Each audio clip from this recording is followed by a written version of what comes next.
Tooth extraction is a dental procedure in which a decayed or damaged tooth is removed from the gums and jawbone.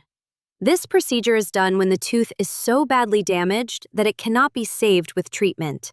So, let us understand in detail how the tooth extraction procedure is performed step by step. The procedure begins with a proper oral examination. The dentist carefully examines the tooth, gums, and surrounding bone. An X-ray is usually taken to check the position of the tooth roots, their length, and their relation to the jawbone. Once the dentist confirms that extraction is necessary, the next step is local anesthesia. This anesthesia is injected near the tooth to numb the area. Its purpose is to block pain so the patient does not feel discomfort during the procedure. However, pressure or movement may still be felt, which is completely normal. After the area becomes numb, the dentist uses special dental instruments.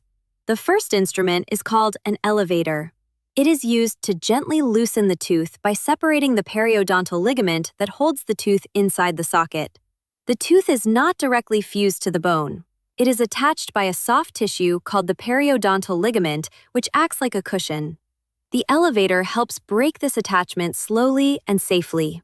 Next, forceps are used to grasp the tooth firmly. The dentist applies controlled movements, gently rocking the tooth from side to side. This helps widen the socket so the tooth can be removed without breaking. In simple cases, the tooth comes out in one piece. But if the tooth is badly broken or the roots are curved, a surgical extraction may be required. In such cases, the tooth is divided into smaller pieces and removed carefully. After the tooth is removed, the dentist cleans the empty socket. This removes any infected tissue or debris and helps prevent infection.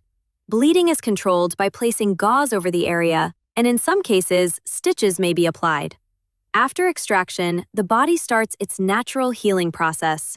A blood clot forms inside the socket, which is very important for healing. If this clot is disturbed, a painful condition called dry socket can develop. That is why patients are advised not to rinse forcefully, avoid using straws, and not to smoke after extraction. Medicines prescribed by the dentist should also be taken properly. In most cases, the gums heal significantly within 7 to 10 days, and pain gradually reduces as healing continues.